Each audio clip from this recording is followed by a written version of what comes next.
नमस्कार, मेरा नाम मनोज है और मैं आज एक कहानी सुनाने वाला हूँ जिसका नाम है स्मशानातील सोनं। मराठी जो बहुत बड़े लोक शायर हो चुके हैं जिनका नाम है अण्णाभाऊ साठे, उनका कृष्णेच्या काठावरती एक नॉवेल है, उसमें से एक कहानी है स्मशानातील सोनं, जो 10वीं में या 9वीं में हमको क्लास में सिखाई गई थी। वो मैं परफॉर्म करता हूँ।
शिरप्या, अरे कामच भेटेना की र. अरे आज किती दिवस झालं र, कामच नाही आपल्याला. अरे घरी काय सांगू र बायकोला. अरे आज पण कामगाराची गाडी आली आणि अशीच निघून गेली, आपल्याला घेतलंच नाही र. काय करणार. चला नशीबच बेकार आपलं.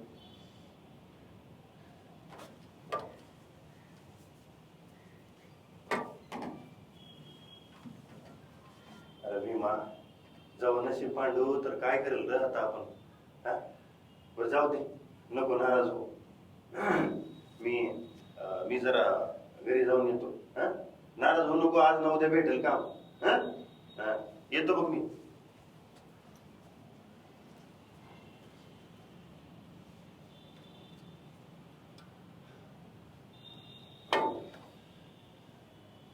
असंच घरी कसं जाऊ, काय सांगू बायकोला.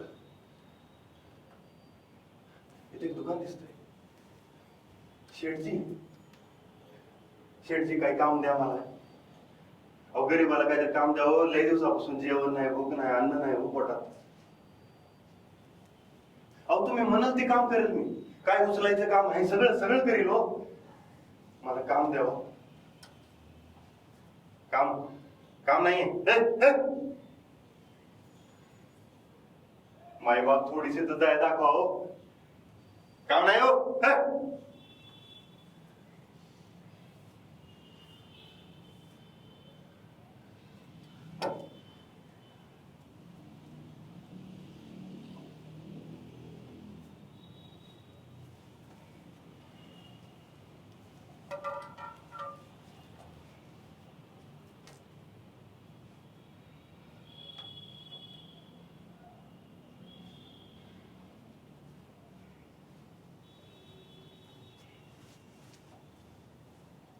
तर कोण आहे हा भीमा. भीमा कोण आहे, काय करतोय भीमा इथं. तर भीमा आहे एक युवक, ज्याचं लग्न झालेलं आहे, ज्याला मुलं आहे, जो मुंबईमध्ये एका मिलमध्ये कामाला होता. पण अचानक मिल बंद पडली आणि त्याचा रोजगारच गेला. जेव्हा रोजगार नाही तेव्हा तो दरबदर भटकू लागला. इकडे काम मागतोय, तिकडे काम मागतोय, पूर्ण मुंबई पाया घालून चालून काढतोय, पण त्याला कामच भेटत नाही. मग दिवस दिवस असेच चालले, भूकमारीचे दिवस. रोज बायकोला जाऊन काय तोंडानं उत्तर देणार. बायको त्रासलेली, तिलाही काम नाही. शेवटी एक दिवस आला जेव्हा त्याच्या आयुष्यात थोडासा चमत्कार घडला. दुसऱ्या दिवशी तो नदीवर आंघोळीला गेला.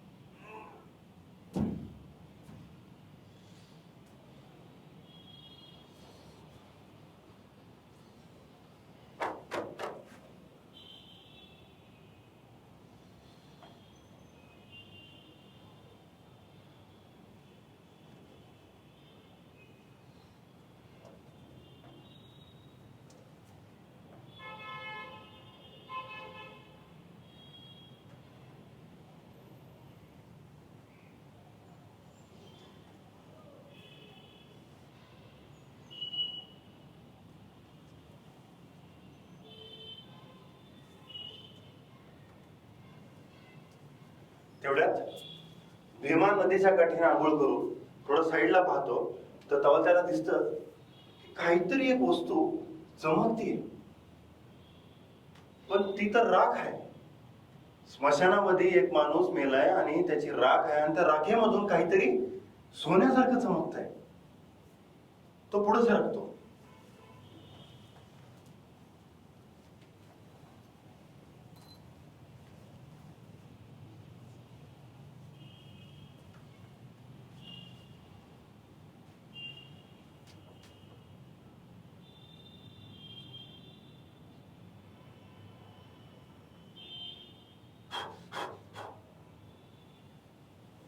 सोन्याची अंगठी ही तर कोणी सोडली?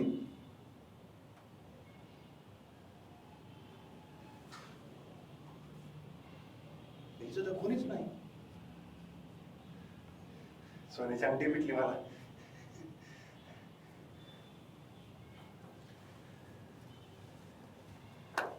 भीमा खुश होतो. सोन्याची अंगठी काही न करता त्याला मिळते. असे त्याचे गरिबीचे दिवस होते. तेव्हा तो काय करतो, तर ती सोन्याची अंगठी घेऊन घरी जातो. खुशी खुशीनं घरी जातो. तेव्हा त्याला एका गोष्टीचं कुतूहल होतं की स्मशानामध्ये राखेमध्ये त्याला एक सोन्याची वस्तू सापडली. तेव्हा तो काय करतो, तर दुसऱ्या दिवशी संध्याकाळ झाल्याच्या नंतर परत एकदा त्या मसणवाट्याकडे जातो. मसणवाट्यामध्ये जातो, पाहतो तर काय, आणखी एक मड. त्याला वाटतं की ह्याच्यात पण सोनं भेटल. तो जातो, तो पाहतो, तो राख साईडला काढतो, शोधतो. आणखी एक गोष्ट त्याला भेटते, एक सोन्याचा कडा.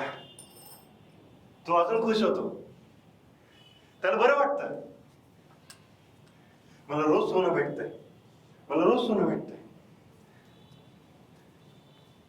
ते सोनं, ती अंगठी, हे सगळं घेऊन तो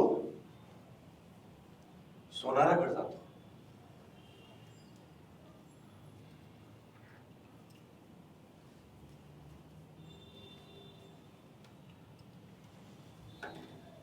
शेठजी,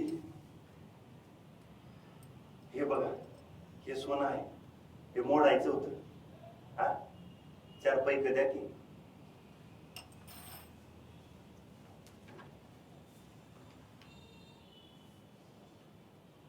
दिकरा, हे जे सोनं आहे एवढं काळं कशाने झालंय? हा, मी तुला ह्याचे कमी पैसे देते बरं का. हे एकदा बघावं लागेल. हा, चोरी वगैरेचं सामान नाही. नाही मागाव, ती थोडस जळलं होतं त्याच्यामुळे आहे. बर, हे जर पैसे.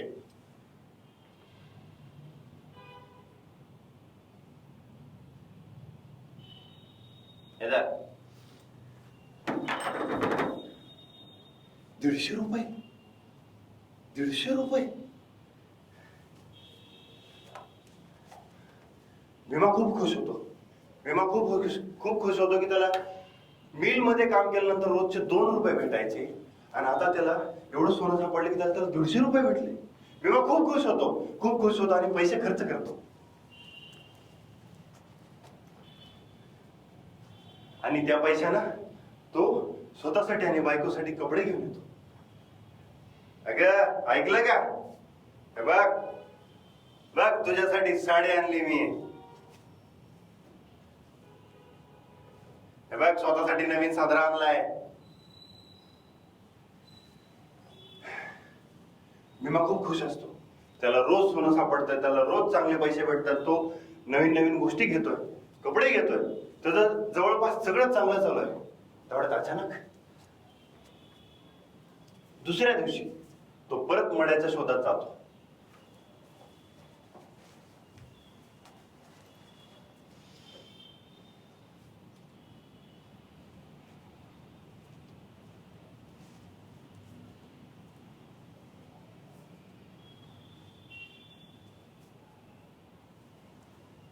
आईला आज म्हातारी गेली होय.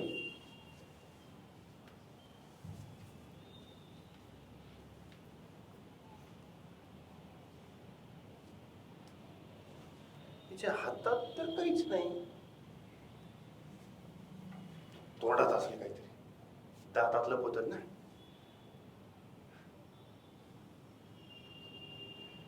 येईल फक्त सोन्याचा पत्ता एकच.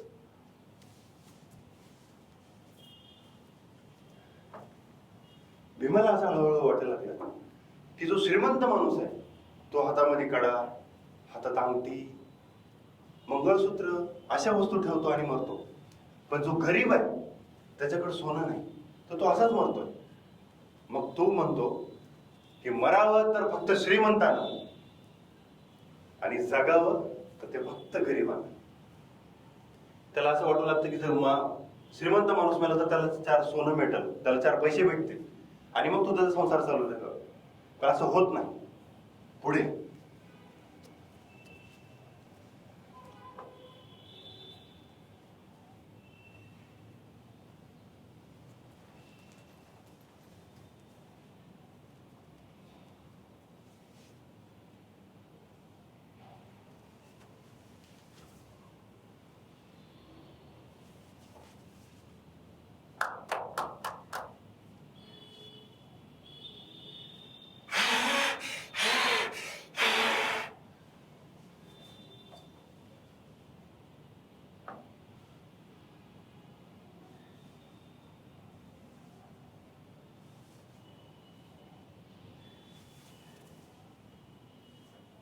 आज कुठं चालली सवारी?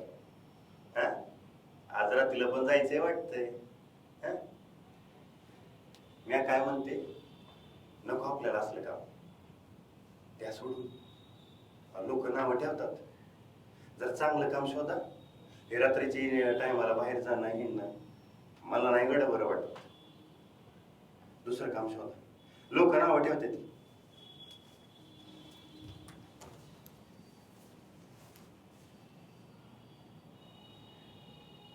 तू चोपावाईस, तुला काय समजतं? आणि त्या लोकांचं काय घेऊन बसलीस?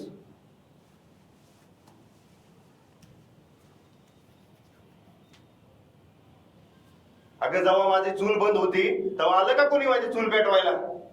लोकांचं काय ध्यानात घेतीस?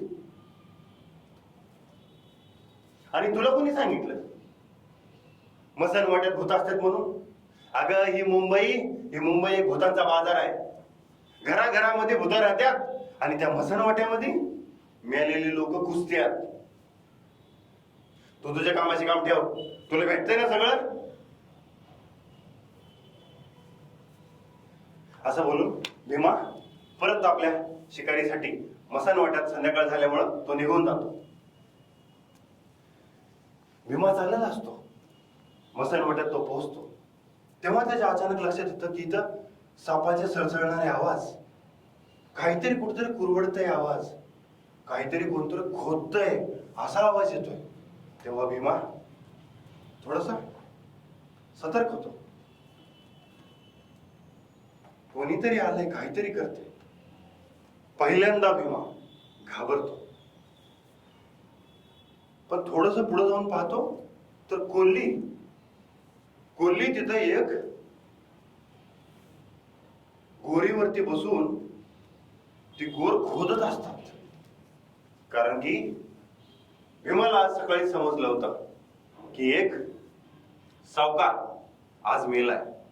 त्यामुळे त्याला वाटलं की जर सावकार मेलाय तर त्याला आज खूप सोनं नाणं भेटेल. त्यामुळे तो त्या गोरीच्या शोधात होता. त्या मड्याच्या शोधात तो पाहतो तर इथं सगळे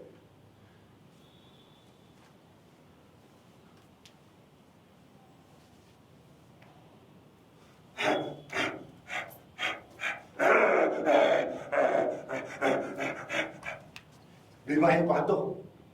भीमाला वाटतं हे कोल्ही ते मड उघडतील आणि ही मड खाऊन टाकतील आणि त्याच्यासोबतचं सगळं सोनं माझं सोनंच आहे. म्हणून भीमा पुढे सरकतो, हातात पहार घेऊन त्यांच्यावरती हमला करायला. त्यांना मारतो, त्यांना साईडला करायचा प्रयत्न करतो. पण कोल्ही नाही ऐकत.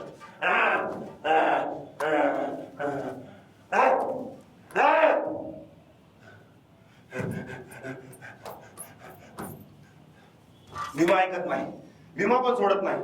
भीमा पण तेवढाच रगेल. भीमा त्यांना हलवायचा प्रयत्न करतो, भीमा त्याला हलवायचा प्रयत्न करतो, पण काही होत नाही. मग काही वेळा सगळी कोल्ही भीमाच्या साईडनं उभा राहतात, त्याला रिंगण करून थांबतात, त्याच्याच अंगावर जातात.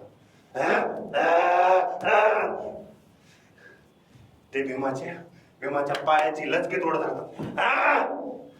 भीमा लंगडत लंगडत लंगडत सगळ्यांना हाकलत राहतो आणि मड्यापर्यंत पोहोचतो. थोड्या वेळानं सगळे कोल्हे शांत होतात. मग तो मड उकरून काढतो, पाहतो तर एक सावकाराच्या हातामध्ये काहीच नाही, कानात काहीच नाही. त्याला वाटतं की सावकाराच्या तोंडामध्ये काहीतरी असेल, तेव्हा तो त्याचं तोंड उघडतो आणि आतमध्ये हात घालतो. पण त्याला काहीतरी लागतं सोन्यासारखं. मग तो हात बाहेर काढायचा प्रयत्न करतो, पण तो निघतच नाही.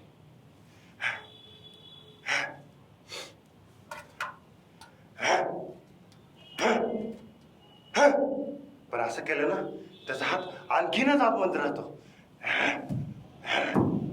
आणि तेवढ्यात हे बाकीचे कोल्हे परत येतात.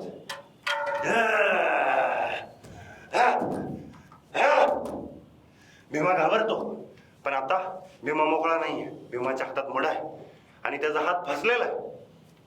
पाहतो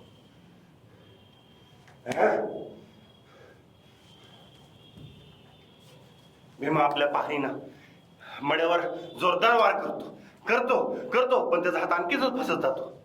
आणि इकडून एक साईडला कोल्ह्याला मारत राहतो. तोही थकतो आणि शेवटी तो त्याच्या मड्याच्या जबड्यावर जोरात हात करतो आणि तो हात निघतो. पण तेवढ्यात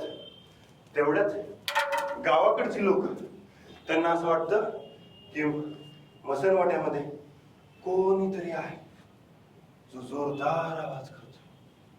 त्यांना वाटतं की गावात कोल्ही घुसल्यात आणि मड उकरून काढतात. कोण हाय रे तिकडं? गावकऱ्यांनो चला. तो मड उकरणारा माणूस भेटला. कोल्ही घुसल्यात आतमध्ये, चला. भीमा घाबरतो. जर लोक आले, मला पकडलं तर मला बेदम मारतील, मला पोलिसात देतील. तेव्हा तो कसा बसा आपला हात काढतो.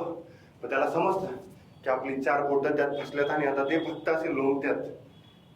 ते आपली अशीच 4 बोटं घेऊन कसा बसा लंगडत आपल्या घरी पोचतो. त्याची बायको त्याला डॉक्टरला दाखवते. तो असा पडलेला.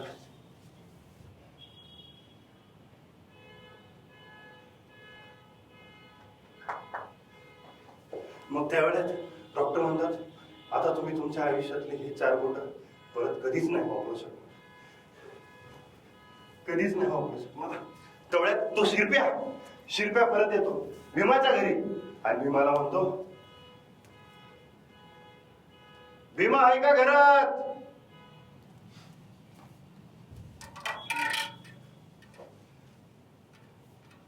तेवढ्यात भीम्याची बायको जाते, दरवाजा उघडते. या शिरपा भाऊजी, हे बघा काय झालं. त्यांचं बोट त्यांची तुटली हो. अरे भीमा हे काय झालं?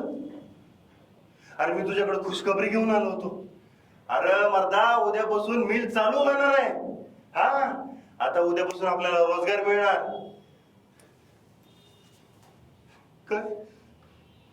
अरे पण मी ह्या तोडक्या हातानं कशी पहार चालू ना? मला नाही जमायचं रे. आता मी परत बेरोजगार होणार.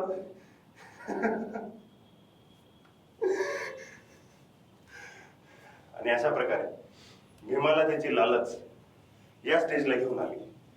जेव्हा त्याला सगळं सोनं पैसा दिसत होता, तेव्हा तो सगळ्या गोष्टी करत होता. पण आज जेव्हा ही घटना घडली, त्यावेळेस त्याला त्याचे हात गमावा लागला. आणि जेव्हा आता त्याचा पक्का रोजगार त्याच्या समोर आहे, त्याला कारखान्यात कामाला जायचंय, मिलला कामाला जायचंय, तेव्हा त्याच्याकडे हात नाही. सो लालचमुळं त्याचं सगळं हे झालं. थँक्यू.